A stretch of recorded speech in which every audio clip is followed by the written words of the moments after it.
Morning students, आज हम पढ़ने जा रहे हैं क्लासिफिकेशन ऑफ एल्गी, शैवालों का वर्गीकरण। आपके सिलेबस में हम यूनिट 2 पढ़ रहे थे, जिसमें हम शैवालों के सामान्य गुण पढ़ चुके हैं। इसके बाद हम पढ़ेंगे इसका वर्गीकरण, आर्थिक महत्व पढ़ेंगे और उसके बाद हम वॉलवॉक्स, उडोगोनियम, कोलियोकेट एंड कारा और साथ में क्लोरोफाइसी की लाइफ हिस्ट्री ये हम पढ़ेंगे। इंग्लिश में हम बात करें तो जनरल कैरेक्टर्स ऑफ एल्गी हम पढ़ चुके हैं यूनिट 2 में। आज हम पढ़ने जा रहे हैं classification of algae. Classification of algae या शैवालों के वर्गीकरण के अंतर्गत जो मुख्य कैरेक्टर्स कंसीडर किए जाते हैं, जो मुख्य लक्षण देखे जाते हैं जिनके आधार पर शैवालों का वर्गीकरण किया जाता है, वे लक्षण हैं कोशिका भित्ति या cell wall, reserved food material या संग्रहित भोज्य पदार्थ, टाइप्स ऑफ पिगमेंट्स या रंजकों के प्रकार, और लास्ट है फ्लैजिला या कशाबिका। कशाबिका कौन से प्रकार की होती है, मैंने आपको पहले ही बताया दिया। कशाबिका 2 प्रकार की होती है, जिसमें टिंसल और विप्लैश, जिसको हम कूर्च और प्रतोद कहते हैं हिंदी में, 2 प्रकार की होती है। और उनकी कितनी संख्या होती है और उनकी स्थिति क्या होती है, वे कहाँ पे जुड़ी होती है। मेरे प्रीवियस लेक्चर्स में मैं आपको बता चुकी हूँ ऑलरेडी कशाबिकाएँ कितनी प्रकार की हो सकती है। तो उसी के आधार पर इसको विभिन्न प्रकार के शैवालों को वर्गों में बांटा गया है। अब शैवालों के जो क्लासिफिकेशन है, वर्गीकरण है, वह बहुत साइंटिस्ट द्वारा अलग अलग वर्गीकरण दिया गया था। कुछ मुख्य जो वर्गीकरण है वे निम्नलिखित है। Classification by फ्रिश्च। फ्रिश्च जो थे उनको हम फादर ऑफ एल्गोलॉजी या शैवाल विज्ञान के जनक कहते हैं, और इन्हीं के ऑनर में एक शैवाल का नाम भी फ्रिश्चिएला बताया गया है। हम फ्रिश्चिएला पढ़ चुके हैं जब हमने सेपोफाइट्स शैवालों का आवास पढ़ा था, तब मैंने आपको बताया था फ्रिश्चिएला के बारे में। तो ये Fritsch, classification by Fritsch. Then classification by Smith, ये भी बहुत इंपॉर्टेंट क्लासिफिकेशन है। क्लासिफिकेशन बाय पेपनफस, पेपनफस का वर्गीकरण।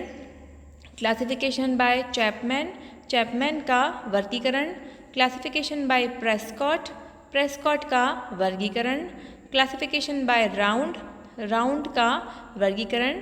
Classification bye Chapman and Chapman, Chapman and Chapman का वर्गीकरण। हमें सारे वर्गीकरण याद करने की आवश्यकता नहीं है, जितने आप याद कर सकते हैं उतने ही आप याद करें। और आज जो हम पढ़ेंगे वो 2 क्लासिफिकेशन में आपको पढ़ाऊंगी। पहला है क्लासिफिकेशन बाय फ्रिश्च, क्योंकि ये बहुत इंपॉर्टेंट है, और दूसरा है क्लासिफिकेशन बाय स्मिथ। तो ये 2 क्लासिफिकेशन हम शैवालों के वर्गीकरण में पढ़ेंगे। पहला है classification by Fritsch. One of the best known algal classification was proposed by Frisch, who divided them into 11 classes. पहली बात यह है 1945 में फ्रिश ने एक शैवालों का वर्गीकरण दिया था, जिसमें उन्होंने शैवालों को 11 क्लासेस मतलब वर्गों में डिवाइड किया था। अगर आपको क्लासिफिकेशन पढ़ना है तो पहले आपको हायरार्की मतलब सबसे ऊपर क्या आता है, सबसे नीचे क्या होता है। जैसे हम किंगडम या जगत की बात करें, उसके बाद में डिवीज़न जिसको विभाग कहते हैं, फिर क्लास जिसको हम वर्ग कहते हैं, फिर ऑर्डर जिसको हम गण कहते हैं, उसके बाद में फैमिली उसको हम कहते हैं कुल, देन जीनस जिसको हम कहते हैं वंश, देन स्पीशीज जिसे हम कहते हैं जाति। तो ये जो क्रम है, ये क्रम अगर आपको याद नहीं है तो आपको याद कर लेना चाहिए। और हम जो पढ़ रहे हैं, फ्रिश ने क्या किया था, शैवालों को 11 क्लासेस या वर्गों में बांटा था। वे 11 क्लासेस कौन कौन सी थी आपको याद करनी होगी। पहली है क्लोरोफाइसी, क्लोरोफाइसी में समस्त ग्रीन एल्गी या हरे शैवाल आते हैं। देन ज़ेंथोफाइसी, ज़ेंथोफाई इसका नाम बता रहा है ज़ेंथोफिल, मतलब इसमें पीली हरी शैवालें आती है। देन क्राइसोफाइसी, क्राइसोफाइसी में बहुत से शैवालें आएगी, जिसमें बताएंगे हम आगे कौन कौन सी आती है। Then Bacillariophyceae, then Cryptophyceae, then Dinophyceae, then Chloromonadeae, then Chloromonadineae, क्या है Chloromonadineae, then Euglenineae, then Phaeophyceae, Rhodophyceae और मिक्सोफाइसी। अब इसमें जो फर्स्ट क्लोरोफाइसी है ये आपको ध्यान है, ग्रीन शैवाल है। मिक्सोफाइसी है साइनोबैक्टीरिया, हम जानते हैं, जिसमें ब्लू ग्रीन एल्गी आते हैं या प्रोकैरियोटिक। अब इसमें जो 11th नंबर क्लास है मिक्सोफाइसी, इसको छोड़ के जितनी 10 क्लासेस हैं ये सब यूकैरियोटिक एल्गी होती हैं, जबकि मिक्सोफाइसी प्रोकैरियोटिक एल्गी होती है, जिसको हम साइनोबैक्टीरिया या ब्लू ग्रीन एल्गी भी, नील हरित शैवाल भी कहते हैं। रोडोफाइसी लाल शैवाल होते हैं, rhodo R for red, R for लाल, तो वो हो गया रोडोफाइसी लाल शैवाल। फियोफाइसी भूरी शैवाल। ये जो कुछ कॉमन है, बेसिलियोफाइसी जिसमें हम डायटम पढ़ते हैं, ज़ैंथोफाइसी बता चुकी हूँ मैं, तो ये जो कुछ कॉमन है वो हम आगे एग्जाम्पल के साथ पढ़ेंगे। तो यहाँ पे हमको बस इतना याद रखना कि 11 क्लासों के नाम किसने दिया था और कब दिया था। देन स्मिथ का क्लासिफिकेशन, इन्होंने 1955 में जो शैवाल है उनको यहाँ पे क्या कर दिया, क्लास की बजाय 7 डिवीज़न। अब आप बताइए, जो मैंने आपको एक हायरार्की या क्रम बताया था, डिवीज़न ऊपर आता है या फिर वर्ग ऊपर आता है, तो हम कहेंगे डिवीज़न, क्योंकि सबसे पहले किंगडम इन जगह, तो उसके बाद में विभाग या डिवीज़न, उसके बाद में फिर वर्ग आता है। तो यहाँ पे जो स्मिथ थे वो शैवालों को क्लासीफाई करने के लिए उन्होंने और बड़ा एक जो बोलते हैं हम हायरार्की का एक स्टेज काम में लिया, जिसको हम कहते हैं विभाग या डिवीज़न। तो इन्होंने 7 डिवीज़न्स में बांटा। देखिए क्लास का जो पीछे की साइड में जो हम बोलते हैं अनुलग्न जो है वो फाइसी है, या उसको हम बोलेंगे सफिक्स, और जबकि जो डिवीज़न है उसका अनुलग्न फाइटा होता है। 7 जो डिवीज़न्स है वो है साइनोफाइटा, जिसमें आप जानते हैं नील हरित शैवाल, यहाँ जिसको उन्होंने मिक्सोफाइसी बोला था उन्होंने इनको साइनोफाइटा बोल दिया। देन क्लोरोफाइटा, क्लोरोफाइसी की जगह क्लोरोफाइटा। यूग्लिनोफाइटा, जिसमें यूग्लिना टाइप के जो एक कोशिकीय शैवाल हैं वो आते हैं। देन पायरोफाइटा, क्राइसोफाइटा, फियोफाइटा जो इसमें ब्राउन एल्गी आएगा, एंड रोडोफाइटा जिसमें रेड एल्गी आएगा। तो ये हम डिटेल में पढ़ेंगे कि ये 7 डिवीजन्स में क्या क्या आते हैं, इसे हम पढ़ते हैं। सबसे पहले साइनोफाइटा। साइनोफाइटा हम ऑलरेडी पढ़ चुके हैं, नील हरित शैवाल। हम जानते हैं कि ये पहली बात होती है कि ये प्रोकैरियोटिक होते हैं। ये कहाँ पाए जाते हैं, ये नम मृदा या स्वच्छ जल या समुद्री जल में पाए जाते हैं, और ये एक कोशिकीय या निवही हो सकते हैं, मतलब यूनिसेलुलर और colonial. Plastids not well defined, जो प्लास्टिड्स होते हैं they are not well defined, मतलब इसमें प्लास्टिड नहीं पाए जाते, हम जानते हैं क्योंकि ये प्रोकैरियोटिक है। So all membrane bound organelles और झिल्लीबद्ध जो कोशिकांग होते हैं वो इसमें अनुपस्थित होते हैं। इसका जो कोशिका द्रव्य होता है वो 2 भागों में विभाजित होता है। पहला होता है न्यूक्लियोप्लाज्म, जो कि मध्य में पाया जाता है, और बाहर की तरफ होता है क्रोमोप्लाज्म। क्रोमोप्लाज्म में वर्णक पाए जाते हैं, वो रंगीन या कलर्ड होता है, इसलिए उसको हम क्रोमोप्लाज्म कहते हैं। न्यूक्लियस इसमें प्रिमिटिव प्रकार का होता है, जिसको न्यूक्लियोइड या केंद्रकाक कहते हैं। इसमें वर्णक की बात करें तो C5 C5 पाया जाता है। इसमें सेक्सुअल रिप्रोडक्शन और जो चल कोशिकाएं या फ्लैजिलेटेड सेल, जिसमें फ्लैजिला कशाभिका युक्त कोशिकाएं पूर्णतया अनुपस्थित होती है, ये ध्यान रखना है आपको। इसमें जो जनन होता है वो सामान्यतया कायिक अथवा अलैंगिक प्रकार का होता है, क्योंकि लैंगिक जनन इसमें नहीं पाया जाता। रिजर्व फूड मटेरियल ग्लाइकोजन होता है। इसका उदाहरण है, हम जानते हैं ऑसिलेटोरिया नॉस्टॉक, ऑलरेडी हम पढ़ चुके हैं। तो ये है साइनोफाइटा जो होता है डिवीजन, विभाग। देन क्लोरोफाइटा और ग्रीन एल्गी, हरी शैवाल है। बेटा आपको एक चीज़ ध्यान रखनी है कि क्लोरोफिल के मैंने आपको प्रकार बताए थे, क्लोरोफिल ए सभी में पाया जाता है, जबकि क्लोरोफिल बी केवल और केवल किस में पाया जाता है, ग्रीन एल्गी में पाया जाता है। तो यहाँ पे क्लोरोफिल बी मिलेगा। So they are found in fresh water और सलाइन वाटर, ये स्वच्छ जल में अथवा समुद्री जल में पाए जा सकते हैं। They can B unicellular, multicellular और कॉलोनियल, ये एक कोशिकीय, बहुकोशिकीय अथवा निवही हो सकते हैं। सेल्स में भी फ्लैजिलेटेड और नॉन फ्लैजिलेटेड, कोशिकाओं पे जो फ्लैजिला है कशाभिका वो उपस्थित या अनुपस्थित हो सकता है। रिप्रोडक्शन इज एसेक्सुअल और सेक्सुअल, अलैंगिक और लैंगिक जनन पाए जा सकते हैं।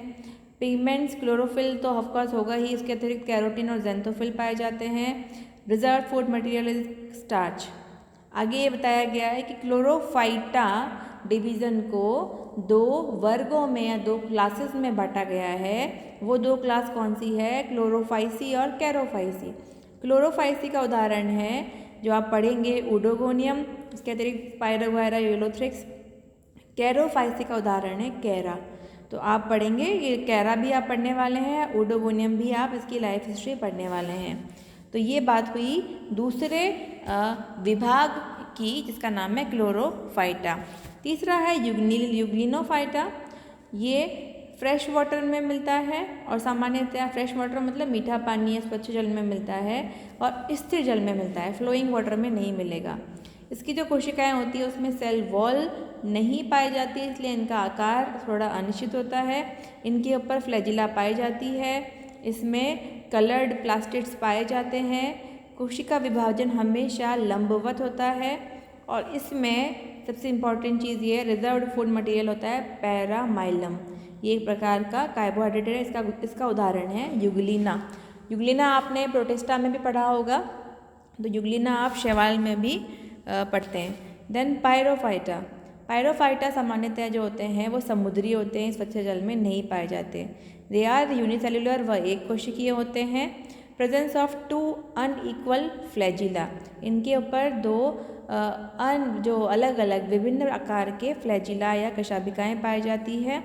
येलोइश ग्रीन और येलोइश ब्राउन पिगमेंट्स प्रेजेंट। इनके ऊपर पीले हरे या पीले भूरे पिगमेंट्स पाए जाते हैं या वर्णक पाए जाते हैं। इसमें सेक्सुअल रिप्रोडक्शन बहुत कॉमन नहीं होता, इट इज़ रेयर, ये दुर्लभ होता है। Reserve food material is starch और ऑयल, ये आपको याद रखना पड़ेगा। इसको भी आगे जैसे आपने देखा था ना क्लोरोफाइटा को 2 क्लासेस में बांटा था, वैसे ही पायरोफाइटा को भी 2 क्लासेस में बांटा गया है। पहला है डेस्मोफाइसी और दूसरा है डाइनोफाइसी। डेस्मोफाइसी का उदाहरण है एक्जुविएला एंड डाइनोफाइसी का उदाहरण है डाइनोफाइसिस। आपको केवल नाम याद रखने हैं। देन क्राइसोफाइटा, ये 5वीं आपकी क्लास है। हम अभी तक 4 क्लासेस पढ़ चुके हैं। पहली साइनोफाइटा, दूसरी क्लासेस नहीं, हम 4 डिवीजन पढ़ चुके हैं, साइनोफाइटा, क्लोरोफाइटा, यूग्लिनोफाइटा और पायरोफाइटा। अब हम पढ़ेंगे 5वां डिवीज़न क्राइसोफाइटा। क्राइसोफाइटा में मेनली डायटम्स इंक्लूड होते हैं। डायटम्स हम जानते हैं क्या होते हैं। They can B terrestrial, fresh water और सलाइन वाटर, वह स्थलीय हो सकते हैं अथवा जल में, स्वच्छ जल में या समुद्री जल में पाए जा सकते हैं। दे कैन बी फ्लैजिलेटेड और नॉन फ्लैजिलेटेड, उसमें कशाभिका उपस्थित अथवा अनुपस्थित हो सकती है। दे कैन बी यूनिसेल्युलर और मल्टीसेल्युलर, ये एक कोशिकीय या बहुकोशिकीय हो सकते हैं। दे कैन बी कॉलोनियल और फिलामेंटस, वे निवही अथवा तंतुनुमा हो सकते हैं। Cell wall made up of pectin, सामान्यतया कोशिका भित्ति जो होती है वो पैक्टिन की बनी होती है, बट इसमें सिलिका पार्टिकल्स भी पाए जाते हैं। सिलिका सबसे इंपॉर्टेंट चीज़ होती है डायटम्स की, इसलिए जो डायटम्स के ऊपर की, जो उनकी डेथ के बाद जो उनके ऊपर की कोशिका भित्ति है वह समुद्र के तल पे जम के डायटम जो एक अर्थ बनाती है जिसको हम कहते हैं diatomaceous earth. Then special method of sexual reproduction, इसमें जो सेक्सुअल रिप्रोडक्शन है वह एक विशेष प्रकार का पाया जाता है। Oil and leucosin are reserved food, जो इसमें संग्रहित भोज्य पदार्थ होता है वह होता है ऑयल एंड ल्यूकोसिन। ल्यूकोसिन एक प्रकार का कार्बोहाइड्रेट होता है। क्राइसोफाइटा को 3 क्लासेस में बांटा गया है। पहली क्लास होती है क्राइसोफाइसी। क्राइसोफाइसी में हम पढ़ते हैं गोल्डन ब्राउन एल्गी, मतलब सुनहरी भूरी शैवाल इसमें आती है। उदाहरण है क्रोमोलाइना। एक चीज़ आप ध्यान रखेंगे, जब भी आप किसी शैवाल का या किसी भी पादप का नाम लिखेंगे तो यहाँ मैंने टाइप कर रखा है इसलिए इसको इटैलिक में लिखा है, लेकिन अब जब आप कॉपी में लिखेंगे तो आप इटैलिक में नहीं लिख सकते, वहाँ आप हमेशा इसको अंडरलाइन करेंगे। जिसे आपने क्रोमोलाइना लिखा, चाहे हिंदी में लिख रहे हैं क्रोमोलाइना, नीचे आप उसको अंडरलाइन करेंगे। वैसे ही वाउचेरिया को हमेशा आप अंडरलाइन करेंगे। तो सेकंड है ज़ेंथोफाइसी, दूसरी क्लास होती है क्राइसोफाइटा की। पहली है क्राइसोफाइसी, दूसरी है ज़ेंथोफाइसी, जिसमें पीली हरी शैवाल आती है, इसमें आप पढ़ेंगे वाउचेरिया। देन बेसिलेरियोफाइसी, जिसमें डायटम्स आते हैं। उदाहरण है पिन्यूलेरिया। तो ये ज़ेंथोफाइसी और बेसिलेरियोफाइसी किस में आ गया? क्राइसोफाइटा में। देन फियोफाइटा, जिसको हम भूरी शैवाल कहते हैं, ये सामान्यतः समुद्री होती है। उसके अतिरिक्त plant body is large and complicated by the presence of pigments like fucoxanthin and phycopin. इसमें फ्यूकोजैंथिन नामक वर्णक पाया जाता है। इसमें सेक्सुअल और एसेक्सुअल, लैंगिक तथा अलैंगिक दोनों प्रकार का जनन पाया जाता है। सेक्सुअल रिप्रोडक्शन इज आइसोगेमस, यह किस समाकृतिक प्रकार का जो हम पढ़ चुके हैं, अथवा एनाइसोगेमस जो होता है, या फिर ऊगेमस, तीनों में से किसी भी प्रकार का हो सकता है। It can be isogamous, anisogamous और oogamous. Then carbohydrate and oil are reserve food material. इसमें कार्बोहाइड्रेट और ऑयल जो होते हैं वो संग्रहित भोज्य पदार्थ होते हैं। इसको भी 2 क्लासेस में बांटा गया है। पहला है आइसोजेनेरेटी, जिसका उदाहरण है एक्टोकार्पस, और दूसरा है हेटेरोजेनेरेटी, जिसका उदाहरण है लैमिनेरिया। आइसोजेनेरेटी के अंदर जो इसमें अगुणित तथा द्विगुणित दोनों पीढ़ी जो होती है वो दिखने में समान होती है, जबकि हेटेरोजेनेरेटी में अगुणित और द्विगुणित जो स्टेज होती है वो दिखने में असमान होती है। ये हमने लास्ट लेक्चर में पढ़ा था जब लाइफ साइकिल पढ़ा था। देन लास्ट जो डिवीजन है स्मिथ के क्लासिफिकेशन का, वो है रोडोफाइटा और रेड एल्गी। रेड एल्गी जो होती है वह मुख्य रूप से मरीन या फिर समुद्री होती है। Plant body is very complex, जो पादप शरीर होता है वह बहुत अधिक कॉम्प्लेक्स होता है। जो मुख्य पिगमेंट्स होते हैं they are phycoerythrin, are phycocyanin. बेटा आपको इतना डिफरेंस ध्यान रखना है कि आर फॉर रोडो, जबकि हमने जब साइनोफाइसिन पढ़ा था तो उसमें मैंने क्या बोला था, सी फाइकोसाइनिन और सी फाइकोएरिथ्रिन। वर्णक का नाम समान है, बस आगे आर लगा देंगे तो वो रोडोफाइसी का वर्णक हो गया, और सी लगा देंगे तो साइनोफाइसी का हो गया। सेक्सुअल रिप्रोडक्शन इज ऊगैमस, सबसे जो बोलते हैं हम सबसे ज़्यादा एडवांस प्रकार का सेक्सुअल रिप्रोडक्शन होता है, जिसको हम कहते हैं ऊगैमस, जिसको हम विषम युग्मक की बोलते हैं। Then male gametes known as spermatia are non flagellated. इसमें जो मेल गैमेट होता है इसको स्पर्मेशिया कहते हैं, जो कि फ्लैजिला युक्त नहीं होता। इसमें रिजर्व्ड फूड मटेरियल है, संग्रहित भोज्य पदार्थ क्या होता है, फ्लोरिडियन स्टार्च, फ्लोरिडियन स्टार्च। तो आपको बस मेनली ये याद रखना है कि इसमें रिजर्व फूड मटेरियल क्या है, इसमें पिगमेंट क्या है, इसकी कोशिका भित्ति किसकी बनी होती है, या इसमें जनन किस प्रकार का होता है। इसको ये मुख्य पॉइंट्स यदि आप याद कर लेंगे और कोशिश करें तो हैबिटेट मतलब किस आवास में मिलता है वो आप याद कर लेंगे, तो ये आपको मुख्य पॉइंट्स इसमें ऐड करने हैं। इसका उदाहरण जो है रोडोफाइटा का वो है बट्रैकोस्पर्मम और पॉलीसाइफोनिया। आपके सिलेबस में पॉलीसाइफोनिया की लाइफ हिस्ट्री या जीवन चक्र आपको पढ़ना है, तो आप परिचित हो पाएंगे पॉलीसाइफोनिया से, रोडोफाइटा के। फियोफाइसी में आप एक्टोकार्पस पढ़ने वाले हैं। देन क्राइसोफाइटा में आप वाउचेरिया पढ़ने वाले हैं। देन पायरोफाइटा में आपको कोई भी आपके सिलेबस में कोई नहीं है। यूग्लिनोफाइटा भी आपको नहीं पढ़ना है, इसमें भी नहीं है। क्लोरोफाइटा में आप ओडोगोनियम और कारा पढ़ने वाले हैं। और साइनोफाइटा आप ऑलरेडी पढ़ चुके हैं, नॉस्टॉक और ऑसिलेटोरिया। अगर हम वापस इसके आपके सिलेबस की बात करें तो आप देख पा रहे हैं इसमें हमने जो ऑलरेडी नॉस्टॉक ऑसिलेटोरिया आप पढ़ चुके हैं। ओके, ये देखिए यहाँ पे आपने नॉस्टॉक और ऑसिलेटोरिया आपने पढ़ लिया है। शैवाल में आप क्या पढ़ेंगे, वोल्वोग जो कि हरी शैवाल होती है, जो कि ये क्लोरोफाइसी की है। ओडोगोनियम भी हरी शैवाल है, कोलियोकोइड भी हरी शैवाल है। कैरोफाइसी आपने पढ़ा था एक बार स्मिथ के क्लासिफिकेशन का, वैसे है भी ये भी ग्रीन एल्गी। तो कैरा, ये चारों तो आपको क्लोरोफाइसी में से पढ़ना है। अगर हम फ्रिस्ट की क्लासिफिकेशन की बात करें तो चारों क्लोरोफाइसी में है, और अगर हम स्मिथ के क्लासिफिकेशन की बात करें चारों क्लोरोफाइटा में। देन उसके अलावा वाउचेरिया जिसको हम जेंथोफाइसी कहते हैं, और उसके बाद में फियोफाइसी के अंदर आपको पढ़ना है एक्टोकार्पस और सार्गेसम, और रोडोफाइसी में पढ़ना है पॉलीसाइफोनिया। तो आपको ये सब की लाइफ हिस्ट्री मतलब 4 यहाँ पे, और इसके अतिरिक्त 5, 6, 7 और 8, आपको 8 एल्गी की लाइफ हिस्ट्री पढ़नी है। हम प्रत्येक एक लेक्चर में एक एल्गी की लाइफ हिस्ट्री पढ़ेंगे, डायग्राम के साथ उसे समझेंगे कि उसका जीवन कहाँ से प्रारंभ होता है और किस प्रकार से उसका जीवन चक्र चलता है। तो आज हम इतना ही पढ़ेंगे। नेक्स्ट लेक्चर में हम प्रारंभ करेंगे वोल्वॉक्स। धन्यवाद।